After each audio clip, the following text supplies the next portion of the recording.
E agora, pessoal, ritmo de carnaval? Que nada, nós vamos falar de coisa muito séria aqui agora. Você sabia que uma pesquisa divulgada pela empresa Robert Half de recrutamento e seleção mostra que os candidatos jovens e atualizados, eles têm maior preferência no mercado de trabalho? Então é sobre isso que nós vamos bater um bom papo aqui com o Ricardo Castanheira, que é especialista em gestão de pessoas. E eu cumprimento agora meu xará. Tudo bom? Bom dia, seja bem-vindo. Como vai, Deus abençoe. Tudo bom? Bem? Maravilha. Bom tê-lo aqui no nosso programa para falar desse assunto que parece óbvio, mas, por um outro lado também, tem muitos jovens que não estão tão atualizados assim. É verdade. Isso é uma verdade? É verdade. A gente tem que entender essa situação analisando o contexto, né? Nós estamos vivendo um momento onde o emprego está cada vez mais entrando em processo de pouca oferta. Então, a tendência no mundo é que haja menos emprego, menos oferta de emprego, não em função de crises cíclicas, mas é uma questão estrutural. As empresas elas estão se enxugando e cada vez mais as empresas são muito, digamos, elas mutantes, né? Elas mudam muito. E nesse contexto, pessoas jovens, elas têm mais resiliência e mais capacidade de se adaptar a esse dinamismo. Então, essa pesquisa da Robert Half, ela realmente faz muito sentido. O mercado normalmente procura pessoas jovens e, interessante, não necessariamente pessoas experientes em termos de vivência profissional, mas pessoas que têm capacidades socioemocionais que as fazem se adaptar melhor ao contexto das empresas, né? Então, nós vamos ver alguns percentuais que vão mostrar algumas dessas, assim, nos fazer entrar em algumas dessas realidades sobre esta atualização que os jovens devem estar buscando aí para ter sucesso aí no mercado de trabalho. Eu queria que colocasse na tela aí esse primeiro percentual, onde mostra que 64% dos recrutadores, eles dão preferência a candidatos jovens e com qualificações que os tornam atualizados na sua área. É uma fonte da pesquisa, né, da Robert Half, que é a empresa de recrutamento e seleção. Ricardo, eles dão preferência a candidatos jovens. Sim. Com as qualificações ali, aquilo que agrega aquela função pretendida, aquela área. Essa especialização, essa expertise, já é algo que essa turma mais jovem, eles estão buscando para atender essa demanda aqui, esse percentual de mais de 2/3 aí? Bom, a gente tem que dividir isso em duas questões. O mercado procura pessoas a partir de algumas competências. Primeiro tem os soft skills, que são as competências socioemocionais. E depois, por outro lado, tem os hard skills, que são as competências técnicas. As empresas estão buscando mais pessoas com soft skills do que com hard skills. Por uma questão muito simples. O mercado é dinâmico, o contexto concorrencial é muito forte, os ambientes de trabalho são muito dinâmicos. Agressivos, até a gente pode usar essa palavra, sim, né? Eu diria até tóxicos, né? E pessoas mais jovens têm uma capacidade melhor de adaptação. E também tem aquela história de empresas grandes, empresas pulverizadas, precisarem de pessoas que se deslocam com frequência. Então, uma pessoa, por exemplo, que tem no seu valor mais essencial a família, ela terá mais dificuldade de se locomover, de trocar de cidade. E os jovens têm mais esse dinamismo, essa capacidade de se adaptar. E o contexto é esse, né? Então, por exemplo, o Fórum Econômico Mundial, ele determinou que tem algumas características que vão ser essenciais no futuro. Para você ter uma ideia, a característica mais essencial será a empatia, que é a capacidade de você entender o que o outro está... Se ajustar exatamente, ao meio, né? E cada vez mais, tanto dentro das empresas, quanto na relação da empresa com o mercado, as empresas precisarão de ter empatia para entender o que o consumidor quer, entender o que o cliente quer. E realmente entender, não é o foco no cliente, é o foco do cliente. E aí você tem que se colocar no lugar dele. Os jovens, eles têm essa capacidade de se adaptar a esse dinamismo mais facilmente. Essa pesquisa revela também que 36% preferem profissionais mais experientes, né? Profissionais experientes têm outras vantagens. Por exemplo, eles têm uma capacidade de lidar com conflitos muito melhor. Eles têm mais maturidade, eles têm mais background, eles têm uma vivência mais robusta e já enfrentaram situações de conflito antes. O que os torna mais capacitados. Menos, vamos dizer, menos tóxicos ali ao meio. Sim. Né? E também, por vezes, até por causa dessa globalização, também conseguem se adaptar também. Sim, conseguem se adaptar. Só que o profissional mais maduro, à medida que ele vai envelhecendo, ele vai adquirindo valores que se tornam um pouco mais rígidos, né? Então, por exemplo, uma pessoa jovem, ela é uma pessoa mais disponível, normalmente, né? Não que os mais experientes não sejam, muitas vezes são porque não tem outra opção. Mas eles têm valores mais, digamos, flexíveis. Então, eles se adaptam melhor a esse nível de mudança, porque as empresas mudam muito rápido. Para você ter uma ideia, tem uma pesquisa que a Infomoney divulgou, que ela diz o seguinte, profissionais ficam até 2 anos nas melhores empresas para se trabalhar, incluindo Google e outras semelhantes. Isso mostra que muitas vezes as pessoas elas não têm uma fidelidade à empresa, mas têm fidelidade ao que elas realmente querem para si, né? Então, essas pessoas que têm mais facilidade de se adaptar, elas são mais necessárias nesse contexto, porque as empresas elas estão cada vez mais mutantes. E Muda aí tudo entra, muito rápido. Aí, Ricardo, entra também aquela questão daquela classificação da geração Baby Boomers, sim. X, Y, Z, né? Então, Sim. aí vem por esse perfil, por esse lado, né? Sim, os millennials, né, que são a geração nova que está entrando no mercado, eles têm uma característica totalmente diferente dos baby boomers, geração X, por exemplo, que são pessoas mais fiéis à empresa. Os jovens profissionais são mais fiéis a si próprios. A eles mesmos, né?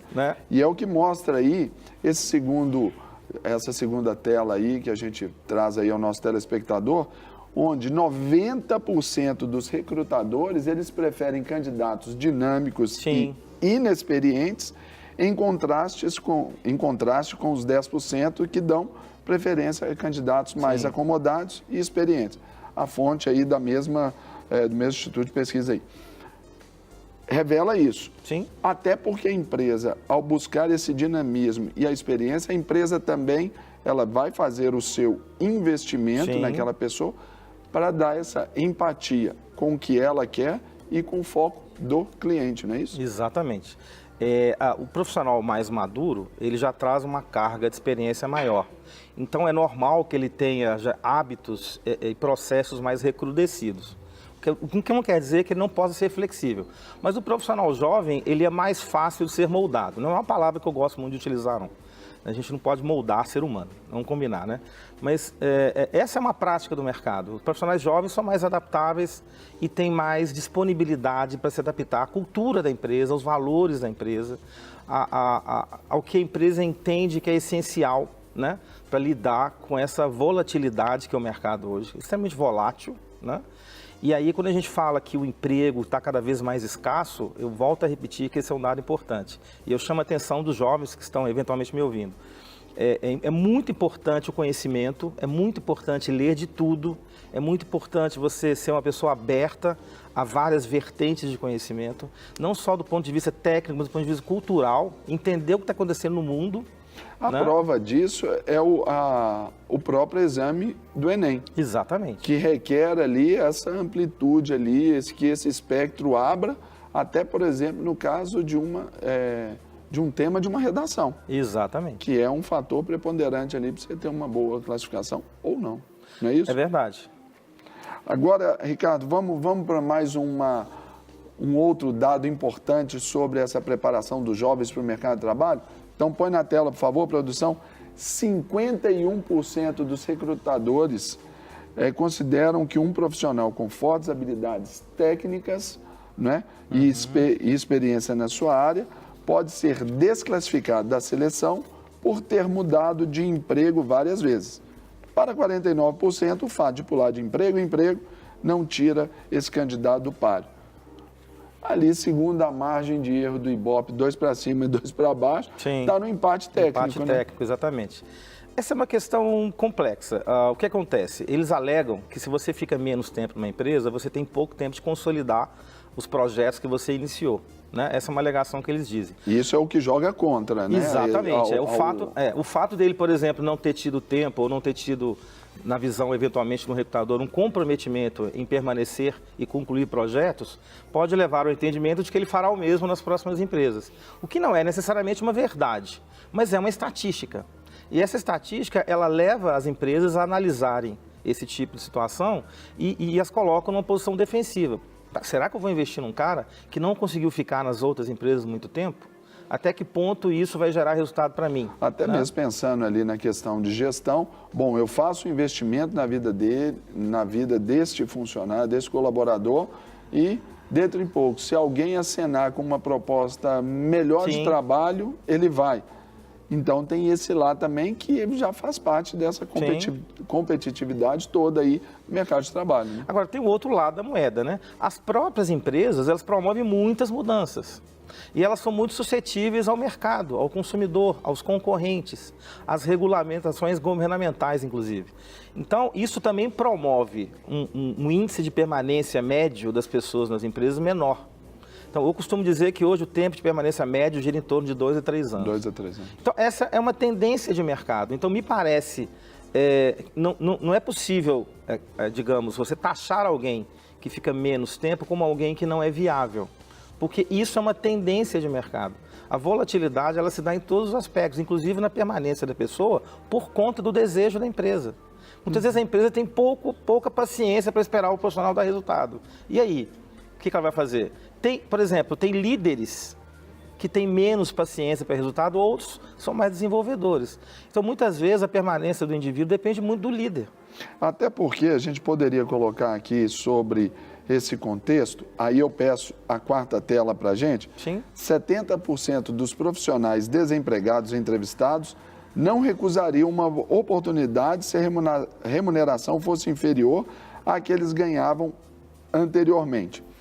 Aí eu coloco esse dado, Ricardo, o seguinte, muitas vezes também por esse perfil, a empresa querendo um profissional mais jovem, inexperiente, até por questões de valores, de remuneração, e às vezes esse profissional que já começou, ele vê ali acenando para ele ali uma nova oportunidade, até de evoluir, tem essa concorrência, esse fato ali, não tem? Tem, é verdade. Profissionais mais jovens que estão entrando no mercado, eles se submetem a remunerações inferiores, natural. E profissionais que já estão há mais tempo, como há menos oferta para eles, né, eles se submetem também a ganhar menos, a valores menores, eventualmente... E nem sempre conseguem. E nem sempre conseguem. Por causa até de excesso de qualificação. Né? Exatamente. Eles têm uma expectativa de que dentro da empresa eles possam fazer uma caminhada em direção a uma posição que seja compatível com o perfil deles, ou uma expectativa de usar aquele trabalho como uma ponte para quando vier a oportunidade dos sonhos. Né? E aí acaba que torna-se algo meio cíclico, né? Então esse profissional, a empresa contrata, opta, né, boa parte, por profissionais inexperientes. Sim. Onde ali a remuneração vai ser um pouco menor. Esse vai querer alcançar posições maiores e remunerações maiores. Sim. Com um determinado tempo, se ele fica desempregado, o tempo passou aí, ele se sujeita a ganhar menos. Exatamente. Aí a empresa também ela já pensa, olha, eu não vou contratar também esse profissional, porque ele tem muita qualificação. Eu pagando menos, também depois, na hora que ele conseguir algo maior, vai me deixar. Voltou ali, é uma estaca zero. Exatamente. Né? Eu acho que, na verdade, a seleção deve ser feita caso a caso. Eu queria até aproveitar e fazer uma defesa dos profissionais experientes aqui. Sim. Porque os ambientes de trabalho são muito tóxicos e muito por conta desse ritmo acelerado, da concorrência interna que a própria empresa estimula, das diferentes gerações que pensam de forma diferente, são mindsets diferentes.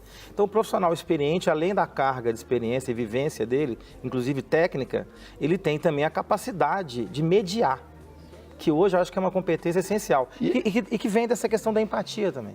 E aquela, por exemplo, a gente vai tomando aqui um exemplo bem simplista aqui, por exemplo, um time de futebol. Sim. Não adianta você colocar um time só de garotos. Não. Você tem que mesclar com a experiência de alguns jogadores mais velhos em algumas posições estratégicas. Exatamente. Não é isso? Exatamente, perfeito.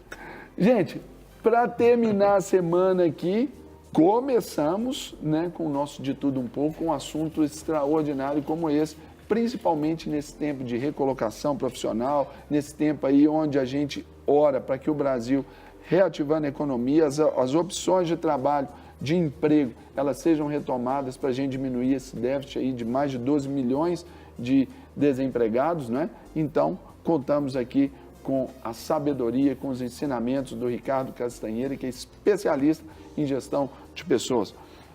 Ricardo, sucesso, Obrigadão. Deus abençoe e bom feriado para você. Valeu, Sérgio, obrigado. Valeu.